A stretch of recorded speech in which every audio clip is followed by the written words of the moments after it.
Coucou les gros bidous!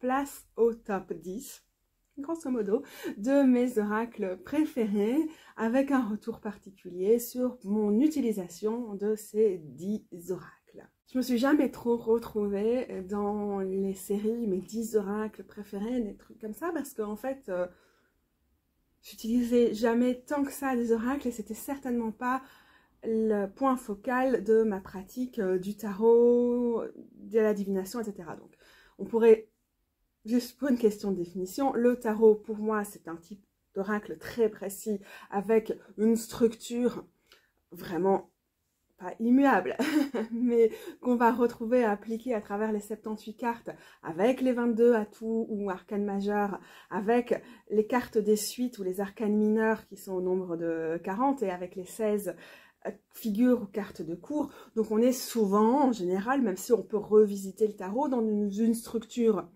d'oracle qui est vraiment très précise, ce qui fait qu'en général, pour ce genre de vidéo, on parle de tarot à part des oracles en général, et par oracle, alors que l'oracle, ça peut être quelque chose de tellement large, de tellement complexe et de souvent très divinatoire. Par oracle, ici, j'entends des jeux de cartes qu'on va définir comme des oracles parce qu'ils sont plus ou moins divinatoires. Je dirais que le terme oracle fait plutôt référence à du divinatoire, mais on sait bien que à l'heure actuelle, le spectre de toutes les pratiques qu'on peut avoir avec des oracles n'est pas forcément divinatoire. Dans mon cas, ma pratique est complètement divinatoire, mais elle n'est pas prédictive. Je ne cherche pas à prédire l'avenir, mais elle est divinatoire dans ce sens que pour moi, c'est une façon d'établir un contact avec des choses qui ne sont pas forcément très visibles et très tangibles. Ça peut être mon intuition, comme ça peut être mes guides, ça peut être des esprits, ça peut être aussi bien l'esprit des plantes. On va voir avec des oracles qui sont particulièrement axés sur les plantes,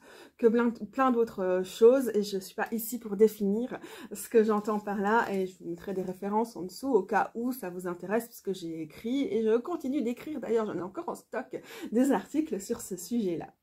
C'est une définition qui est particulièrement utile pour les personnes qui débutent dans ce genre de pratique. Au début, on a vraiment du mal à concevoir quelle est la différence entre un tarot et un oracle, d'autant plus qu'il y a des espèces d'abus de langage, bon j'utilise abus avec des guillemets, qui reviennent à appeler des oracles, donc avec une structure rien à voir avec la structure habituelle des tarots, mais qu'on les appelle quand même des tarots, et inversement parfois. Donc, c'est un peu le foutoir, et ici je vous mets juste ma définition à moi pour qu'on parte sur un terrain commun. Après, je suis certaine qu'il y en a parmi vous qui vont avoir des définitions très différentes de ce qu'est un oracle, et n'hésitez pas à commenter pour qu'on puisse partager et voir ce qu'on entend à travers oracle, tarot ou définition. Enfin, quand je dis partager, je suis pas très bonne pour répondre aux commentaires, mais je vous lis toujours avec grand plaisir. Les gros bidous, c'est la Catouze future qui vous parle. J'ai vraiment cru que j'arriverais à faire une seule vidéo sur le sujet, mais comme on est aussi bien dans la présentation des tarots, des oracles, que dans des digressions sur ma pratique des oracles et tout, d'office, pour que ce soit plus digeste, il va y avoir plusieurs vidéos, comme ça vous le savez, vous n'êtes en train de regarder que la première partie de cette vidéo là tout de suite.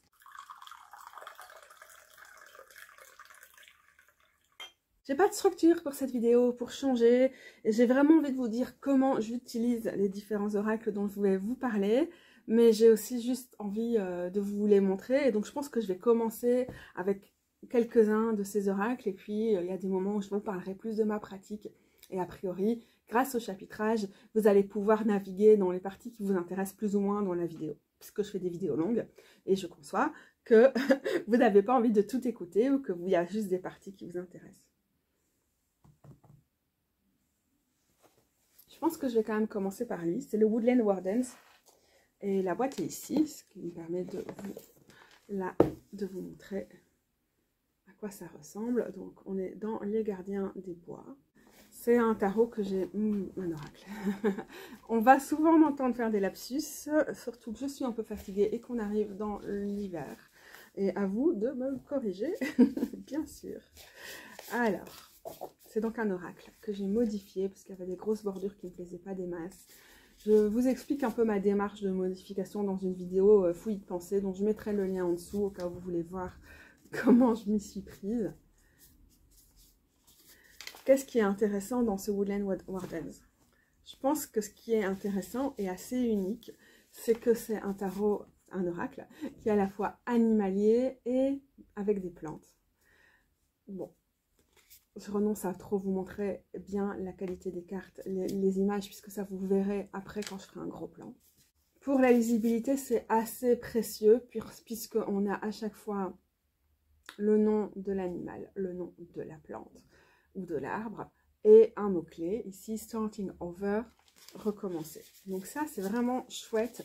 C'est déjà, ça nous permet d'être assez libre dans l'utilisation de l'oracle seul, sans se référer forcément au livret, parce qu'on peut venir avec nos propres associations ou nos propres intuitions qui sont provoquées et par le dessin et par ce qu'on sait, par exemple ici du castor et du bouleau, et puis parce que peut nous inspirer le mot-clé, dans ce cas-ci la maison. Donc il permet cette autonomie-là. Si comme moi vous faites partie des gens avec les oracles, en fait j'aime encore bien travailler avec les livrets.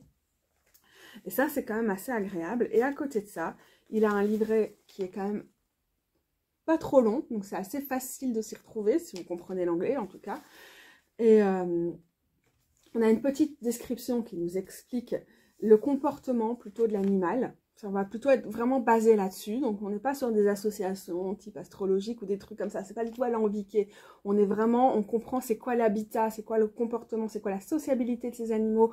Par exemple, on a des animaux qui font le mort, quels sont leurs processus de défense, comment ces animaux chassent par exemple. Et alors après on a les plantes où je pense que Jessica Roux, la créatrice, est plutôt quelqu'un qui est basé sur le folklore et sur le langage des fleurs tel qu'il a été développé, ou en tout cas approprié par les Victoriens, parce que je pense, à l'époque victorienne britannique, puisque je pense qu'originellement c'est plutôt une tradition francophone, mais peut-être je me trompe. Et donc par exemple ici, dans le cas de notre ami le bouleau, on nous dit que cet arbre symbolise les nouveaux commencements et qu'il pousse rarement seul. Donc encore une fois, on a quelque chose de l'écosystème. Ça pousse pas seul. Ok, c'est comme les castors, ça construit des barrages. Pourquoi? Et alors parfois aussi, ce qui est intéressant, c'est qu'il y a des décalages. Donc on a un contraste assez fort entre l'animal et la plante. Et du coup, c'est précieux, quoi. C'est pas toujours des alliances. C'est parfois dans la tension que va naître le mot-clé qui est accordé à la carte. Puis on nous dit que leur bois était supposé protéger de ceci, de cela, les mauvais esprits, les enfants. Donc là, on a plutôt une approche folklorique. Sur d'autres, ça va moins être le cas, mais vous voyez, c'est ultra bref. Et c'est quand même vraiment intéressant. Puis on a une signification de la carte à l'endroit et à l'envers. En fait, j'applique assez instinctivement quelque chose que Julia Bosquiero a super bien théorisé dans son oracle des pierres initiatrices. C'est quand la carte est vivante ou quand la carte est fade. Et en fait, je ne tire pas du tout les cartes à l'endroit, à l'envers, je m'en fous, je ne fais pas attention à ça. Mais par contre, je sais immédiatement si la carte, elle va vraiment résonner pour moi ou si je vais être... quoi? Il se passe quoi? Hein, quoi? Ou quand je vais lire le texte, pareil. Et dans ce cas-là, je vais prendre, si je me pose la question ici, je vais prendre, si c'est fade, la signification de la carte renversée et si c'est vivant, la carte à l'endroit. Ça m'a aidé la façon dont Julia a utiliser son oracle, qu'on verra plus tard, à théoriser quelque chose qu'à mon avis, je faisais déjà intuitivement avant, mais qui est maintenant plus clair pour moi. Et on a deux petites questions de type journaling qui peuvent être vraiment intéressantes. Cet oracle, donc, je trouve qu'il se marie vraiment bien à beaucoup de tarot. Je peux l'utiliser assez facilement avec mes cartes du jour de tarot, parce que oui, j'ai une pratique quotidienne du tarot. C'est quelque chose qui est...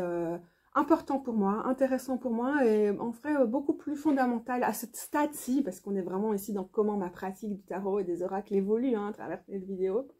En fait, c'est plus important pour moi d'avoir une pratique quotidienne que de pouvoir faire des grands tirages de quoi. C'est vraiment faire le bilan sur comment je me sens, comment j'appréhende la journée, m'organiser par rapport à les promenades qui sont importantes pour... moi, pour plein de raisons, et notamment pour gérer ma maladie chronique, mais aussi parce que j'aime bien me balader, gérer mes douleurs, ou bien ce que je vais réussir à faire avec les douleurs qui sont donc chroniques aussi, et faire le point sur mes envies, puis ça peut être plein d'autres choses, hein. Ça peut être... quel est le message du jour? Quelle est l'invitation du jour? Ça, c'est très inspiré par la façon tirer les cartes et d'enseigner les cartes d'une de mes enseignantes du tarot préférées qui est Lindsay Mack. Donc je vous remets les liens en dessous. Je lui dois vraiment beaucoup sur ce que j'ai développé comme système. Et donc ces tirages quotidiens me permettent à la fois d'avoir un point d'attention, à la fois d'avoir une invitation, à la fois de faire le bilan sur comment je me sens, voilà, ça fait vraiment partie de la co-création au quotidien avec tout ce qui m'entoure, et puis ça me permet d'être davantage à l'écoute de moi-même et ou de, entre guillemets, l'autre monde, des choses qui sont peut-être moins palpables et que du coup je vais peut-être avoir plus de mal à écouter si je me mets pas dans ce mode de répondre à l'invitation du tarot ou parfois des oracles. Donc ça peut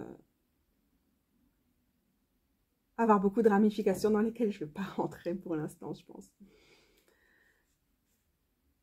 Et du coup, c'est assez agréable parce que jusqu'ici, je pense que pour ce genre de choses, j'étais beaucoup plus à l'aise avec le tarot et que c'était pas évident pour moi d'avoir des oracles qui allaient se mêler à cette pratique-là. Et lui, ne serait-ce que parce que visuellement, il va très bien avec les tarots que j'utilise. Il me permet vraiment d'intégrer une réflexion oraculaire. Ou alors, si j'ai fait un tirage du matin, par exemple, et que je me promène avec l'énergie de ces cartes dans la journée, et qu'à un moment, je me sens déviée, ou je suis plus tellement en phase, ou j'ai juste besoin d'ajuster ma boussole, alors lui, il va vraiment beaucoup m'aider. Il va m'aider à choisir où je vais aller me balader, par exemple, ou voir sur quoi je mets l'accent, ouais, sur quoi je me concentre. Donc, très bon allié. Et à côté de ça, je peux aussi tout à fait l'utiliser dans mes tirages de la semaine. Alors là-dessus, j'ai vraiment ces vidéos qui datent de mars 2021 qui sont essentielles pour comprendre ma pratique des oracles et des tarots et des combinaisons entre les deux. Ça n'a pas tant que ça évolué, même si ça a évolué. Donc je vous invite déjà, si vous voulez avoir des vidéos qui sont plus approfondies, à avoir cette série de 3 vidéos qui donc date de mars 2021 sur certains de ces oracles dont je parle déjà, mais aussi comment je les utilise en combinaison avec le tarot et pourquoi je trouve ça assez intéressant, le côté freestyle que permettent les oracles qui peuvent avoir des structures ou pas du tout en avoir, et ce que ça vient trouver comme résonance en fait par rapport au tarot qui va être assez chouette. Du coup, là, en ce moment, cet automne, j'ai repris la pratique des tirages quotidiens plus hebdomadaires. Donc, souvent le lundi, ça m'aide d'appréhender ma semaine avec des cartes qui vont plutôt... Je les considère plus comme des guides ou comme des alliés ou comme des soutiens. Donc, ça va être... Les guides vont plutôt faire ce truc de boussole, de m'aider à m'orienter, à me diriger. Si je les considère comme des alliés ou comme des soutiens, elles vont plutôt être là pour me permettre de garder le cap ou de trouver, par exemple, si ça va être des choses qui vont m'orienter vers des plantes ou tout ça, à avoir le bon rapport avec mon corps, avec... je change, en parlant de ça, je vois que je suis un peu pliée, donc j'adapte directement ma posture parce que c'est pas très bien d'avoir les jambes pliées comme ça pour mes hanches. Et... voilà, toutes ces choses-là vont se retrouver reflétées dans mes tirages de la semaine. C'est assez difficile de théoriser, en fait, ce que ça va être, parce que c'est très organique. J'ai l'impression que ma perruque, elle est un peu mal mise là. C'est très organique, ce qui va se révéler à ce moment-là. Souvent, je vais tirer une première carte de tarot ou d'oracle, qui va me permettre de, ok, vraiment rentrer en, j'allais dire communion, je vais garder ce terme-là, mais aussi en communication avec moi-même et avec... des autres choses. Et du coup, de là, je vais affiner le tirage. Ok, si j'ai tel message qui émerge en premier, qu'est-ce que je vais rechercher comme indication complémentaire? Donc, ça peut être quelque chose sur comment nourrir le processus créatif, par exemple, comment garder de l'ouverture alors que j'ai des cartes qui peuvent dire « Oh, attention, on est un peu dans une période de tension, de fermeture, voilà, ou bien comment je peux juste accepter en fait que c'est un peu une période d'entre-deux, ou bien comment je peux mieux me structurer, bah, si c'est un tirage qui va plutôt me dire que j'ai besoin davantage de structure dans mon quotidien, tout ce genre de choses va naître dans une combinaison de tarot et d'oracle, mais particulièrement dans une combinaison d'oracle. Et vous allez peut-être voir au fur et à mesure lesquels j'ai tendance à associer. Sinon, je reprendrai quelques exemples de mes tirages récents, juste pour vous dire, donc mes tirages hebdomadaires où il y a beaucoup plus d'oracles qu'au quotidien, pour vous dire, voilà, j'ai associé ça et ça, j'ai fait appel à celui-là pour faire naître ce type de réflexion, ce type de piste. En tout cas, j'aime vraiment beaucoup la présence des oracles au quotidien. Elles vont rester, par exemple, comme ça, sur un présentoir à cartes, ou bien je vais les accrocher au mur ou sur mon miroir ou quoi. Je ne vais pas renverser mon orgueil. Et donc, ça me permet de vraiment y revenir régulièrement, et je ne vais pas forcément avoir tout le tirage en tête tout le temps, toute la semaine. C'est pas ce genre de grosse guidance, quoi. Le guide n'est pas là, mais à certains moments, je vais revenir et je vais faire c'est donc ça que m'inspire cette carte-là. Ou bien, j'ai trop de ça, je suis vraiment dans cette dynamique, mais j'avais tiré cette carte qui était là plutôt pour l'introspection, pour favoriser le journaling. Par exemple, là, derrière moi, pour cette semaine-ci, c'est une carte du Grow Yourself qu'on verra plus tard. Et du coup, ok, j'y reviens. Ou bien je prends mon journal et je retravaille un peu avec les questions que me pose cette carte-là. Donc, c'est vraiment intéressant. Souvent, pour ne pas revenir au livret à chaque fois, je peux avoir pris une photo, par exemple, ou avoir noté les grandes lignes dans mon journal, ce qui me permet de revenir et de relire. Parce que oui, ça c'est une des choses importantes que j'avais envie de dire ici. Il y a certains tarots avec lesquels je trouve que le livre ou le livret est tellement chouette que j'aime bien quand même le garder tout près, soit pour comprendre quelles sont les intentions de la personne qui l'a créé et mieux m'approprier l'imagerie de cette carte, soit juste parce que ça va me nourrir, ça va me permettre de pas juste rester dans mes interprétations à moi, et bah, c'est toujours intéressant. C'est aussi pour ça que même si c'est un bonheur de se tirer les cartes pour soi-même, parfois on va chercher les interprétations d'autrui, quoi. C'est toujours ça qui est chouette. Et j'apprécie beaucoup le fait que les oracles me permettent aussi à la fois de pouvoir faire confiance à mon intuition, mais aussi de me sentir très libérée dans le fait d'utiliser les livrets et de travailler. Oh merde.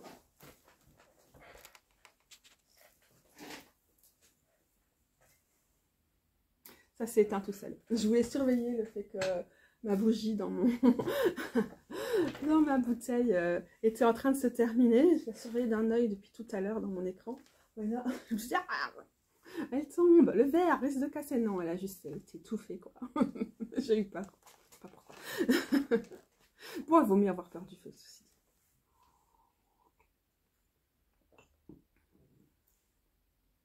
Et est-ce que j'ai retenu ce que j'étais en train de dire? Non. Puis je pense qu'il y a un cadeau dans ce que la personne qui crée un tarot, un oracle, offre au monde, nous offre à travers sa vision et tout ça. Et c'est vraiment un bonheur pour moi de pouvoir retourner, quand c'est possible, parce que je vais vous montrer aussi des choses qui n'ont pas de livret, de pouvoir retourner à ce que les personnes disent. Et donc en parlant du coup d'oracle qui n'a pas de livret, on arrive à l'oracle numéro 2. C'est le Earthbound Oracle. Par la personne qui a aussi créé le...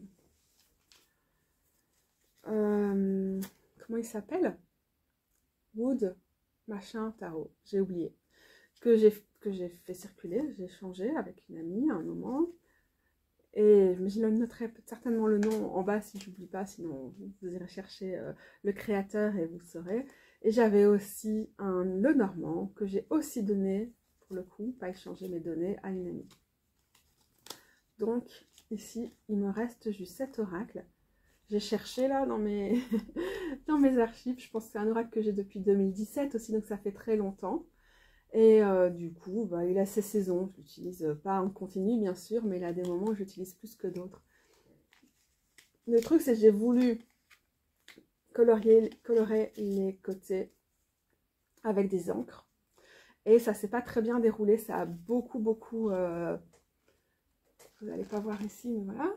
Vous verrez ailleurs. Ça a beaucoup percé, ça m'a beaucoup ennuyé. Et du coup, je n'ai pas été jusqu'au bout. Et puis là, récemment, j'ai juste pris mes feutres ici. Je me suis dit, bon, je vais quand même continuer avec quelque chose qui peut-être fera moins de dégâts. Je crois qu'en fait, elles étaient déjà abîmées, les cartes. Et du coup, ça s'est vraiment super fort engouffré dedans, l'encre. Et ça a vraiment, pour moi, beaucoup abîmé la carte. Je suis vraiment triste. J'ai aucun jeu où j'ai eu à ce point-là ce problème. Mais peut-être que mon problème était d'avoir voulu mettre du mauve et à une encre aussi généreuse sur une couleur comme celle-là. Si j'avais fait directement au feutre, j'aurais peut-être eu moins de dégâts. Encore que c'était juste pas une bonne idée de faire les bords. En fait, on se plante rarement quand on veut colorer les bords des tarots et oracles, mais il y en a vraiment qui s'y prêtent pas, surtout quand ils ont déjà été bien utilisés. Bon, alors là, du coup, moi, je trouve ça pas moche, hein, le mauve comme ça, maintenant. Le violet, je me suis remise du fait que j'avais vraiment pas géré ça.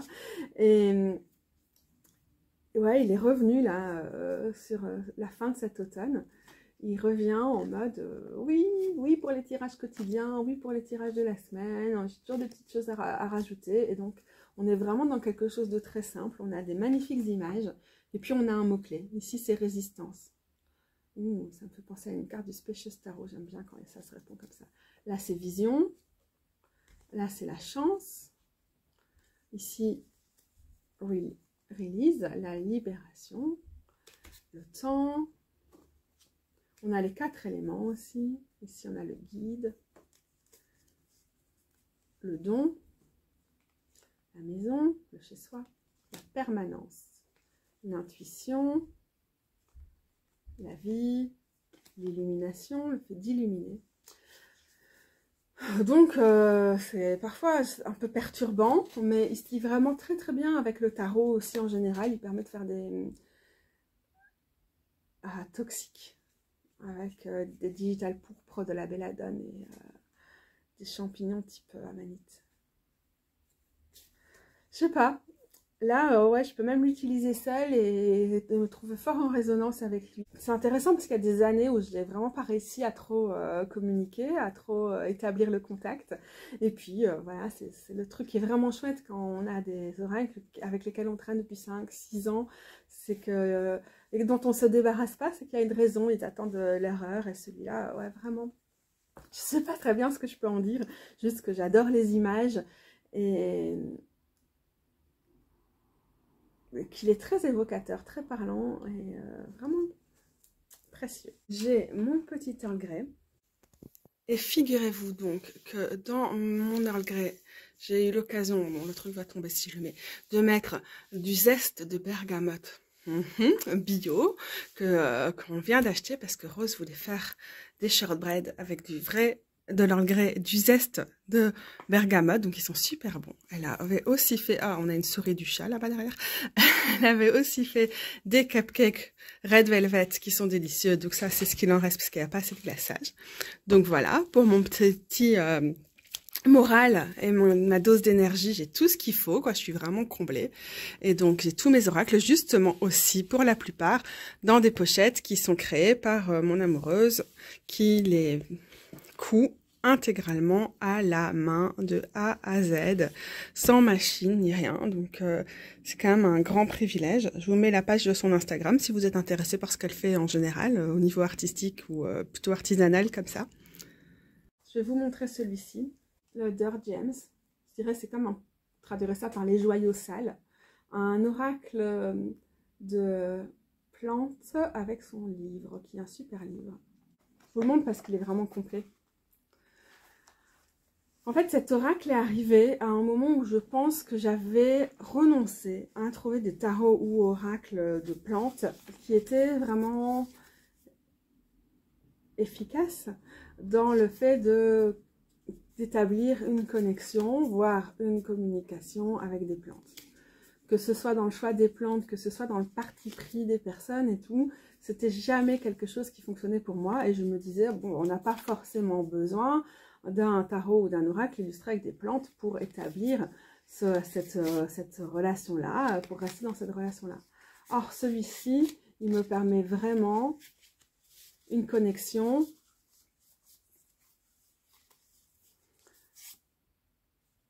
Le terme efficace me revient tout le temps parce que oui, je le trouve ultra efficace en fait comme oracle. Et je crois que ça vaut le coup de le souligner ici. Alors vous voyez, on a des couleurs différentes parce que les cartes sont en gros classées par élément. Et donc celles qui sont plus grises et qui ont ce petit sigil là en bas, c'est celles qui sont connectées à l'élément d'air. Pas très très nécessaire sur la lecture. En fait,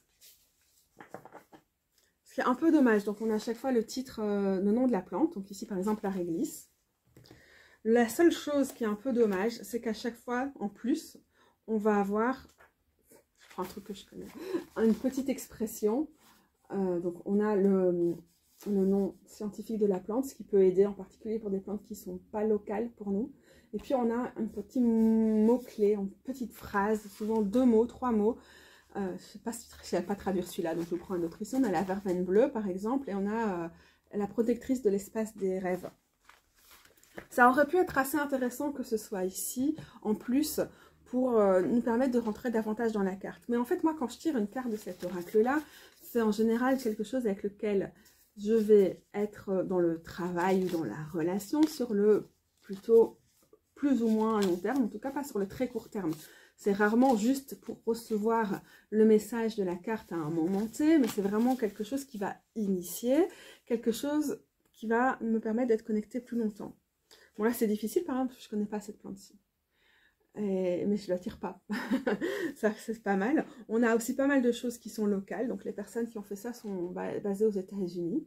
Mais il y a pas mal de choses qu'on trouve ici en Europe, comme ici le saule.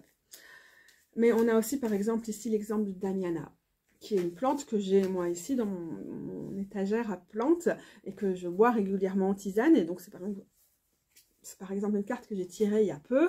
Depuis lors, je prends quasiment tous les jours ma théière de Damiana parce que le message était vraiment important. Donc, même si la Damiana n'est pas une plante qui pousse ici, je peux quand même être dans cette relation. En tout cas, pour quelqu'un qui s'intéresse aux plantes comme moi, sans être du tout une experte, ça fonctionne bien.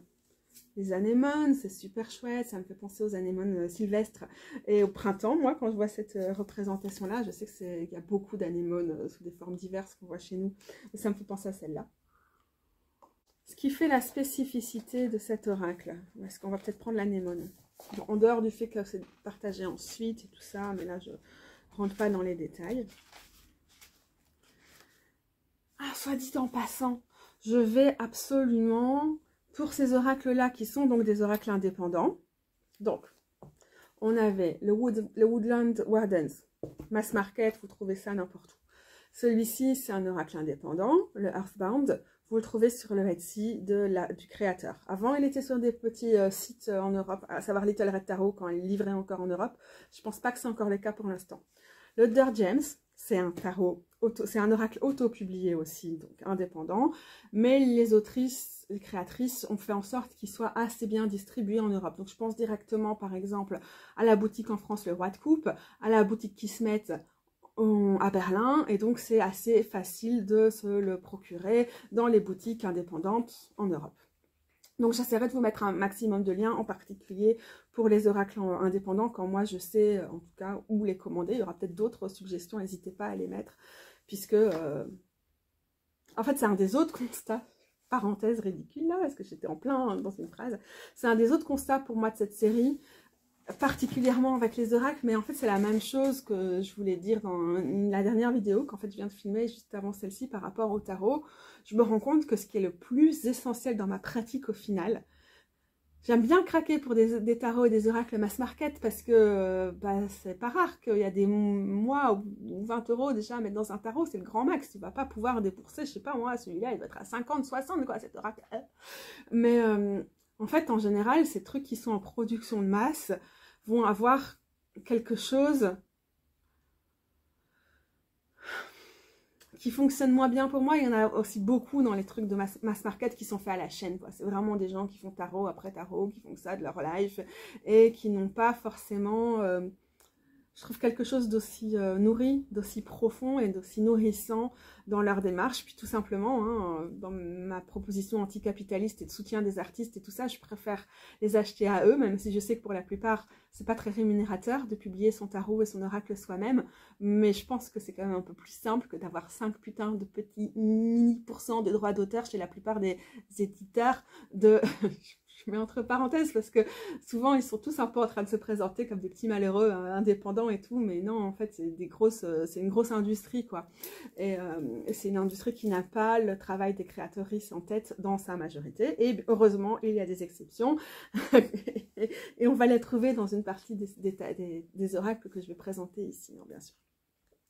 Mais en tout cas moi je vois bien, j'ai rarement les moyens de me commander un tarot ou un oracle indépendant ou auto-publié. Donc, auto-publié, c'est quand c'est vraiment les créatrices qui vont se charger de tout de toute la publication, de eux-mêmes contracter, sous-traiter, avoir des contrats avec des imprimeurs, en Chine parfois ailleurs, ça dépend, et ça va aussi avoir une influence certaine sur le prix du deck. Et indépendance, ça peut être, l'autopublication pour moi c'est de l'indépendant, mais l'indé ça peut aussi être des toutes petites maisons d'édition, du style un peu punk, un peu alternative. J'ai pas d'exemple ici du coup. Non. Donc j'ai quasiment que de l'auto-publié. Mais voilà, donc, dans ce cas-ci, du coup, où j'utilise de façon interchangeable l'indépendant et l'auto-publié, puisque je pense que tous les oracles qui ne sont pas des mass market ici sont publiés au compte des créatrices. Je reviens à ça, c'est ça, ou j'avais encore une autre parenthèse à non plus finir à faire ici? Donc je voulais vous montrer, avant ma parenthèse avec l'anémone, comment ça fonctionnait ici, le livret. Donc là on a, je crois que SPP c'est species ou quoi, ça veut dire vraiment toutes les espèces des anémones qui sont reprises ici.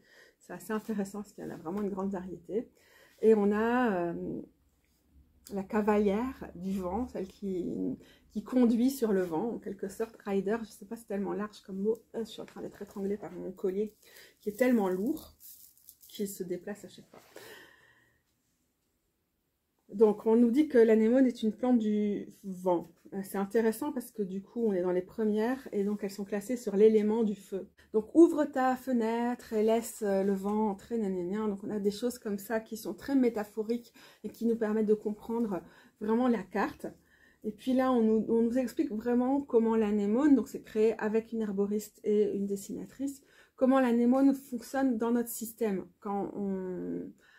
Ça peut être quelque chose qui nous incite à ingérer la plante, hein. Par exemple, je sais pas, j'ai de la teinture mère de passiflore derrière moi, j'étais en train de boire de la verveine précédemment avant de passer à l'Earl Grey pour me réveiller, donc on a tout ce genre de choses. Sinon, ça peut être le fait de faire des fumigations avec des plantes ou des trucs comme ça, mais c'est aussi symboliquement parfois, sur toutes ces plantes comme celle-là, où je ne sais pas si ça se consomme, et dans tous les cas, il y a tellement de variétés d'espèces d'anémones qu'à différentes saisons, on peut voir dans la nature, dans la forêt et tout ça, que ça nous invite aussi à comprendre comment elle fonctionne et comment elle peut fonctionner en nous.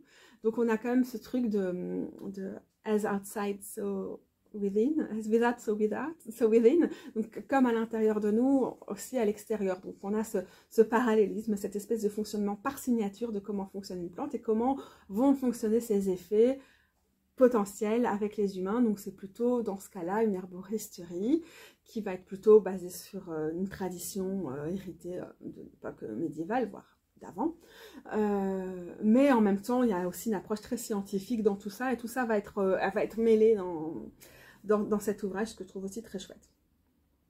Donc par exemple, on nous dit que ça nous montre des parties à l'intérieur de nous, déterminées dans nous-mêmes, qui sont vieilles et bloquées. Ça peut être des blessures ou simplement des croyances qui sont fatiguées. Et l'anémone va soulever tes stores, comment on appelle ça, tes volets, et pour laisser rentrer le vent et qu'il enlève la poussière de tes couloirs. Et donc c'est intéressant parce qu'on a une référence qui peut être lue aussi bien au niveau de nous-mêmes qu'au niveau de notre corps. Moi ça me plaît toujours. Mais on a plein de choses, parce qu'on nous parle du fait qu'elle se ferme à l'avance, elle a un système intégré de météo, elle se ferme quand il va pleuvoir. Donc ça nous apprend à être attentive aux signaux les plus subtils, etc. Donc on a comme ça vraiment plein de choses qui sont comprises, qui sont aussi bien médicinales que aussi liées au fonctionnement de la plante et liées... Enfin je sais pas, c'est très riche, c'est difficile à expliquer, mais voilà. Puis ça finit par l'anémone dit « Libère tes pétales au vent ». Enfin il y a vraiment plein de choses. Ça a l'air ridicule comme ça quand j'en parle ainsi. Mais en fait, c'est vraiment chouette. Pour comprendre aussi la plante, je pense qu'il y a des personnes qui font ça en complètement intuitif ou quoi. Il y a des personnes qui font ça en complètement scientifique. Et voilà, enfin, il y a tellement de façons de concevoir les plantes. Je trouve que le purement médicinal, donc le purement fonctionnel, le purement utilitaire pour nous en tant qu'humaines, n'est pas le plus intéressant dans la connexion avec les plantes, mais je trouve que du coup cet oracle permet d'intégrer différents types de façon de relationner et de comprendre une plante. Ce que j'aime beaucoup aussi, enfin, moi j'adore les dessins, c'est vraiment pas au goût de tout le monde. Et alors évidemment, le noir et un peu les bords, mais ça tient bien. Mais le noir s'abîme, d'autant plus que vous savez que j'emmène mes jeux avec moi partout. Mais voilà, j'adore les dessins, j'adore les couleurs, j'adore la représentation des corps dessus. Là, artistiquement, avec ces dessins-là, on est complètement dans mon univers, dans quelque chose qui me plaît. Voilà, c'est certainement pas au goût de tout le monde, mais moi, je suis mais rien que déjà enchantée, quoi, de voir ça. Et j'aime bien, et c'est le cas de la plupart des oracles à plantes, je pense que je vous montre ici. J'aime bien qu'il y ait un parti pris de la part des créateuristes de nous dire, voilà, moi j'attaque sous cet angle-là, et souvent c'est une invitation, sinon on a envie d'aller plus loin. Ou comme vous voyez, avec la Damiana, qu'est-ce que j'ai fait? Bah, je la prends tous les jours et puis j'observe. On parlait beaucoup des rêves dans le bouquin sur le Damiana. Mon Dieu, mais qu'est-ce que j'ai rêvé depuis que je prends du Damiana tous les jours. J'étais déjà dans une phase où j'avais plus de rêves, mais depuis là, super fort. Et donc voilà. Et c'est un clin d'œil à mon amie Anya, qui est herboriste. Je vous avoue que pour moi, un montage efficace, c'est un montage qui me demande très peu de travail. Et du coup, là, je suis au stade où je vais faire une pause pour pouvoir tenir sur toute la longueur de cette vidéo. Et pour ce faire, je vais profiter, avant de faire ma pause, de changer l'écran et de vous montrer un peu mieux une série des cartes dont on vient de discuter ici. Le Woodland Wardens. J'aimais bien le fait que la bordure n'était pas droite. Et du coup, je l'ai coupé pour le coup ici au ciseau pour réussir à garder ce côté bois comme ça sur le côté. Et c'est très agréable au toucher en fait. C'est un peu étrange à dire, mais c'est la réalité.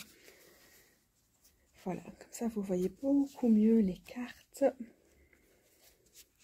les couleurs.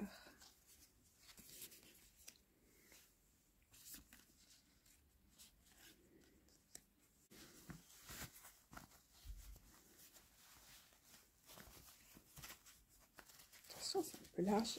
Ça fait ça avec une toute petite chute de tissu, tout ce qui lui restait. Donc c'est bien serrant, ce qui est assez chouette aussi. Donc là, vous allez mieux voir mes problèmes concrètement au niveau de comment j'ai dessiné ça n'importe comment. Les bords. Il va falloir que je nettoie ma carte, je pense. Ouais. La cire ou quoi. Elles sont toutes petites, ce qui participe pour moi à en faire un jeu très agréable en combinaison avec le tarot. Je préfère les oracles avec les toutes petites cartes. Je crois que c'est de l'encre là pour le coup. Les éléments.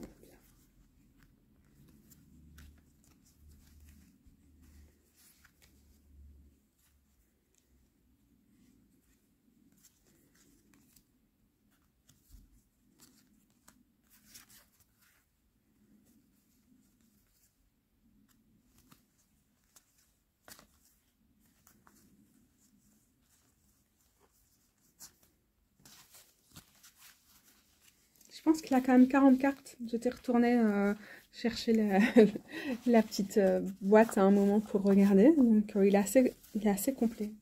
Ah merde, je les ai recomptés intégralement, mais je me souviens plus combien c'était. 40, c'est un peu peu, hein, souvent pour un oracle. Enfin, c'est la limite inférieure. Hein. Quand c'est moins, ça vaut pas le coup pour moi. Mais elles sont bien choisies. Et quand on est dans le mood à se tourner vers cet oracle-là, alors il est très complet. Si tant est qu'on a le mood pour ça, d'où l'intérêt à mon avis d'avoir plusieurs types d'oracles, ce qui permet d'en avoir à chaque fois en fonction de nos besoins. J'adore ce tissu aussi. Ça n'en a pas eu beaucoup, je me demande si j'avais pas pris un coupon à Schleiper ou quoi pour caler ce tissu là, mais il me plaît vraiment. C'est une taille plus standard hein, de jeu, et excellente qualité, oh, tout doux. Il y a quoi, 62 cartes je pense, non?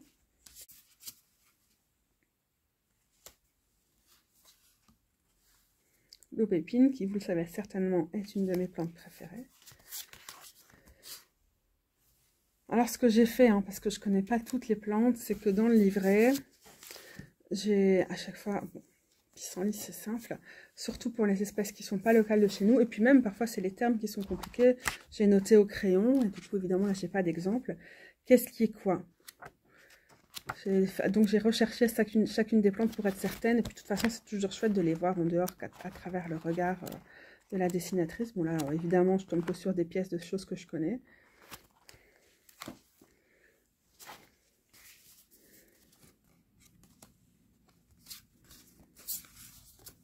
Mais malheureusement, je ne suis pas très francophone friendly si vous ne parlez pas du tout l'anglais.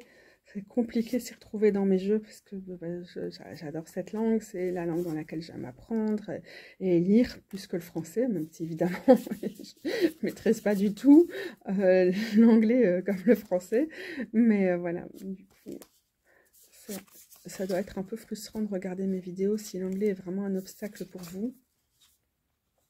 Mais peut-être que du coup, vous savez que c'est un encouragement pour aller contacter des francophones qui sont susceptibles de racheter les droits de la publication de ces fabuleux oracles. Hein. Voilà, ça, on est vraiment là avec l'ashwagandha dans des plantes qui ne sont pas locales, mais qui sont quand même très utiles à avoir en poudre ou en racine chez soi. Et donc, par exemple, moi, je l'utilise quand même assez fréquemment. C'est une excellente... détendeuse, déstresseuse, je sais plus ce que je veux dire.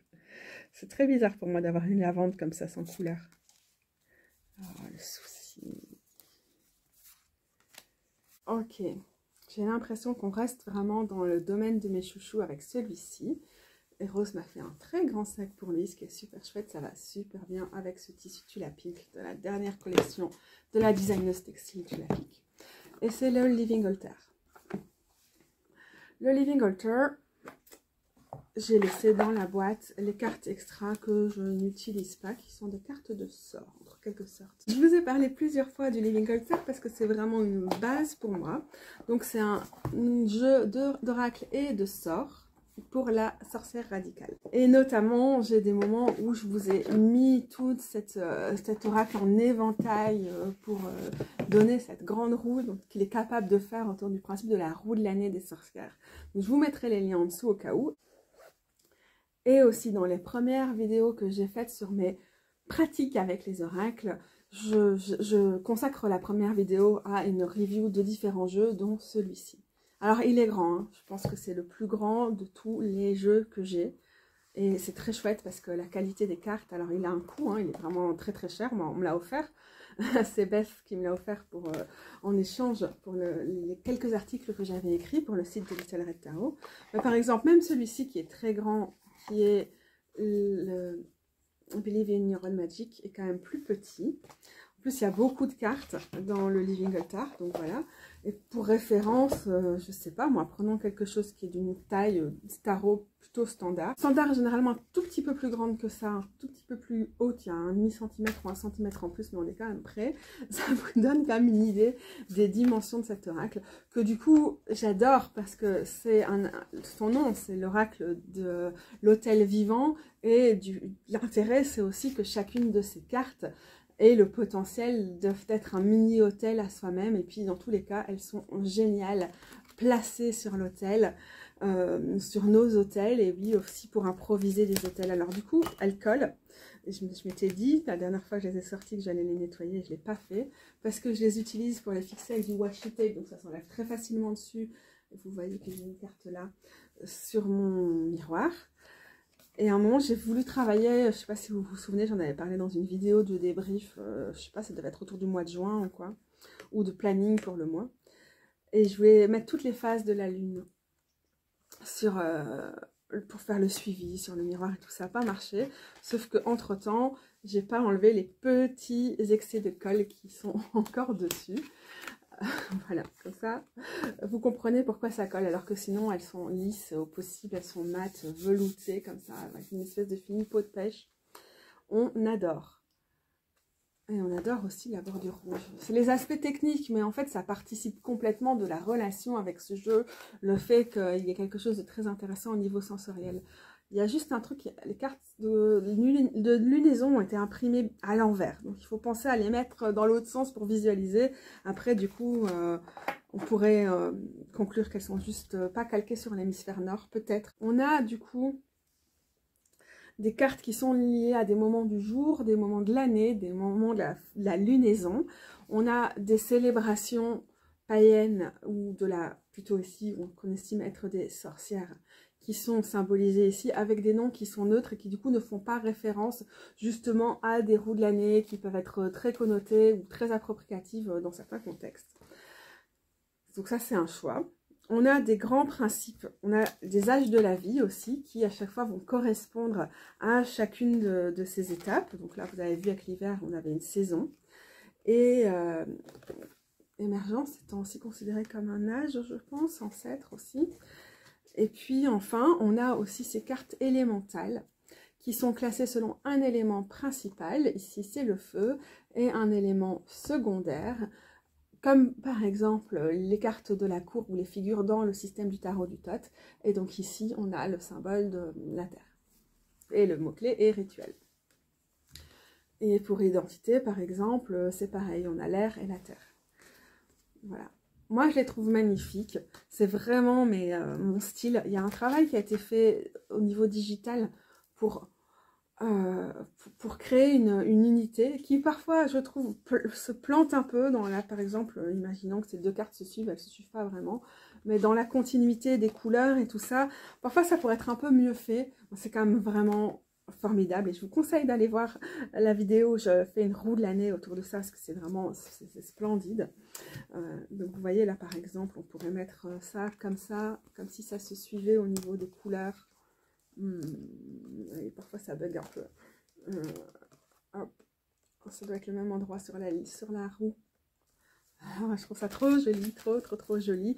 Donc on a des codes couleurs, on a des sorts qui ont été faits pour charger chacune des cartes. Et donc on a des dessins en superposition d'images. Par exemple là on dirait qu'on a de la mousse, là on dirait qu'on a un bout de bois. Il y a eu de la couture qui est faite. Et puis on a de la gravure, avec ici des tampons qui ont été créés pour chacune des étapes. Et donc on a ce phénomène de superposition. Aussi, par exemple, les éléments sont représentés par un de ces sorts qui est rangé dans la carte dans la boîte que j'ai rangée maintenant. Et tout ça vient se répondre. Voilà, c'est la lune qui colle encore. Donc ça, c'est magnifique. Mais ça peut vous paraître assez abstrait, comment on s'approprie ça et comment on le lit. Mais en fait, d'après moi, ça n'allait pas du tout parce qu'on a toutes ces connotations. On peut tout à fait avoir cette roue en tête et c'est vraiment utile. Ça nous ramène des choses en plus dans la compréhension, mais c'est pas nécessaire. On peut aussi juste tirer une carte et la lire. Par exemple, ici, initiation intuitivement, en voyant les sublimes éléments qu'il y a dessus, en pensant au mot-clé. Pareil ici pour la solitude. Ou alors, on peut se référer au livret, où on a des choses qui sont vraiment chouettes. On a les correspondances avec les autres cartes et donc la position sur la roue des sorcières. On a un sortilège et on a un message de guidance. C'est vraiment très fort, c'est très empouvoirant, j'aurais vraiment du mal à expliquer. J'ai pas toujours envie de travailler avec cet oracle et pour être honnête, pour moi... Ah, j'ai abîmé un peu la carte ici, c'est ça ce truc. Pour être honnête, pour moi, il fonctionne davantage au printemps d'ailleurs. Donc voici la carte qu'à d'autres périodes. Mais il y a comme ça des moments où je me dis, ah, il faut qu'il soit plus présent dans ma pratique. Et je vais le sortir pour quelques semaines. Et puis je vais le ranger quelques mois et je vais le ressortir. Parce qu'il est tellement fort qu'il doit correspondre à des moments où... Je sais pas, c'est comme si j'avais envie ou besoin d'activer certaines choses. Et avec ce fait qu'il est chargé de sortilèges, il me permet de faciliter cette activation. Il libère quelque chose ou il inspire quelque chose. Mais oui, c'est vrai que je pourrais pas. Je me suis rendu compte maintenant avec le fait que ça fait 2 ans que je l'utilise, qui ne peut pas être là tout le temps. Il est trop fort, il est trop lourd, il est trop puissant pour l'être tout le temps. Mais quand je le sors, j'ai du plaisir et je suis ravie. Et je suis vraiment, mais vraiment comblée d'avoir eu la chance de pouvoir me procurer cet oracle que j'aurais pas pu me payer, mais qui m'a été offert par Beth Meden. Je pense que pour se le fournir en Europe, le plus simple, c'est sur le site indietarot.co qui fait des tarots indépendants depuis les Pays-Bas. En tout cas, c'est ce qui m'a paru le plus simple. Mais bon, je suis basée en Belgique et donc se faire livrer depuis les Pays-Bas est de toute façon la solution la plus simple en général. Alors, un autre oracle dont je ne peux pas parler en détail parce que je viens de publier mes premières impressions puisque je ne l'ai que depuis quelques semaines. C'est l'oracle des pierres initiatrices de Julia Busquero. Ok, voilà le livre. Et voilà les images que vous allez pouvoir mieux voir maintenant. J'étais pas... Le dessin, comme ça, très travail d'illustration, très graphisme, c'est pas trop mon truc. Donc de ça, j'étais pas convaincue au début que j'allais pouvoir m'en emparer, même si j'aime beaucoup toutes les intentions qui ont été placées dessus, avec le fait que il se lie avec la plante, mais aussi avec avec la plante, avec la pierre, ça, je vais toujours mélanger les mots, on peut compter sur moi, avec la pierre, mais aussi avec un archétype, et aussi avec des correspondances astrologiques, et on peut le lire sur différents niveaux, mais donc il ne nous incite pas à acheter des pierres, et donc à être dans une logique plutôt d'exploitation hein, par rapport à des ressources épuisables, comme ces pierres qui mettent tellement de temps à être créées, à se faire. Et malgré qu'on ne soit pas forcément dans mon esthétique, ça a été un match, ça a été quelque chose qui a marché. Parce que bah déjà, écoutez, il y a tellement de diversité dans les corps, dans les représentations, de non-binarité aussi dans les genres représentés et dans tous les archétypes qui nous sont présentés ici, que bah, déjà ça me fait plaisir et ça me donne envie de travailler avec lui, même si le travail au niveau de l'illustration n'est pas celui dans lequel je me retrouve le plus habituellement. Mais donc ces intentions et cette merveilleuse représentativité est vraiment un encouragement pour moi hein, et quelque chose qui fait que je vais me retrouver beaucoup plus dans cet oracle. Et alors aussi le travail qu'a fait Julia sur le fait de vraiment faire vivre ces archétypes en quelques phrases, hein, c'est pas du tout trop long parce qu'on ne doit même pas forcément tout lire. À chaque fois, on a un message général, on a si la carte est vivante ou si elle est fade. Et puis on a les domaines dans lesquels on peut le lire, puis on a une suggestion de méditation et quelques petites correspondances supplémentaires. Mais c'est vraiment parlant. Donc déjà, j'ai souvent immédiatement une réaction rien qu'à voir les images que j'ai ou que je n'ai pas les pierres et que j'ai ou que je n'ai pas envie de me les procurer. Et alors après le texte est vraiment, mais je sais pas, ces archétypes là, ces personnages, ce qui a été fait autour de ces personnages est vraiment, ça fonctionne vraiment très bien. Je sais pas comment je les ai mélangés, mais voilà, ça fonctionne pour moi, ça résonne énormément et du coup pas du tout des cartes avec lesquelles j'aurais envie de travailler en tirage quotidien, mais pour la semaine, en début de semaine, et vous voyez j'en ai encore une fois là en haut sur mon miroir, elles sont extraordinaires et même celles que j'ai pu tirer il y a 2 ou 3 semaines depuis que j'ai cet oracle, elles continuent de m'accompagner, que ce soit via la présence des pierres ou que ce soit parce que ces archétypes sont vraiment des archétypes qui résonnent vraiment pour moi. Donc ces personnages incarnent tellement bien des choses qui peuvent être attendez, j'essaie de faire mise au point, qui peuvent être répercutées ou incarnées par les énergies de ces pierres, ou ouais, véhiculées, mais qui peuvent aussi être indépendants de ça, et qui sont aussi une invitation. C'est un parti pris par rapport au fait que Julia est la fondatrice de la lithosophie, de s'éloigner de la lithothérapie où on a toute une série d'attributs, de qualités qu'on donne aux pierres et qui seraient toujours les mêmes. Et elle, du coup, elle prend le pari de nous emmener dans une perspective sur chacune des pierres. C'est extrêmement rafraîchissant, c'est très très intéressant et avec la méditation, de toute façon, on est invité à aller à la rencontre de cet archétype ou de cette pierre pour faire notre propre expérience de tout ça et je trouve ça vraiment très intéressant. Et par exemple, dans les pierres que j'ai tirées cette semaine, je ne les connais pas forcément toutes les deux et c'est pas un problème pour moi de travailler juste avec l'idée, avec ce qui est mis dans la carte et sans avoir besoin d'aller chercher plus loin, plus de connaissances de ce qui est présenté.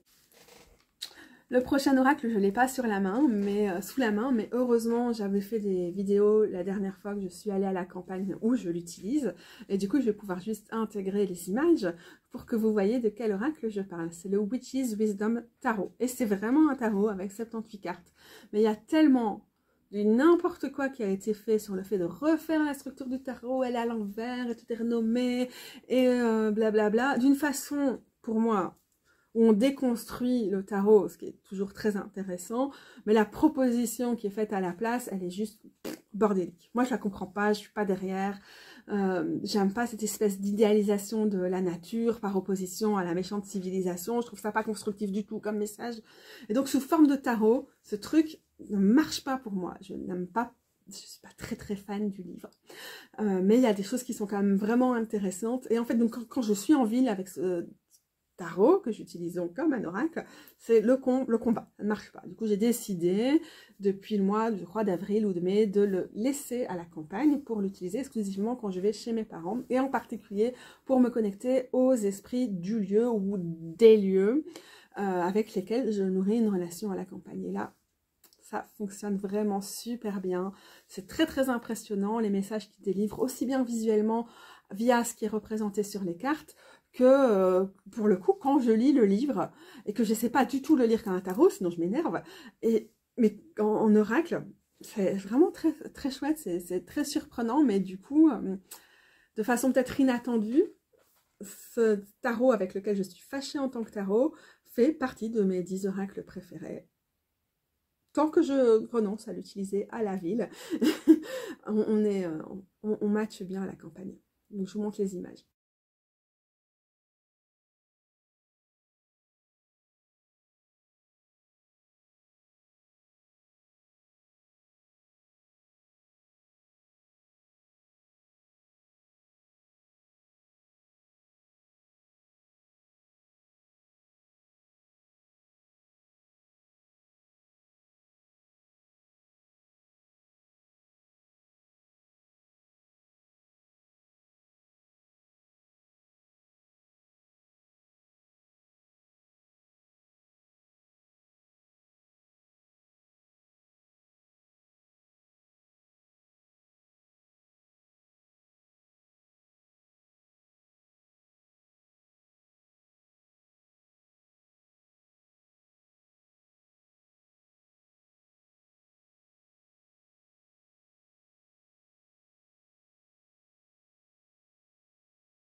Par contre, je ne vais pas vous refaire des images rapprochées de celui-ci, le Living Altar, et de l'oracle des pierres initiatrices, dans la mesure où j'ai déjà fait plusieurs vidéos pour en parler.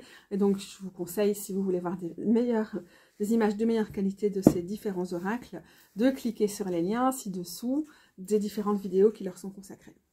Voilà, comme j'ai dû couper mes vidéos sur les oracles, c'est la fin de la première partie.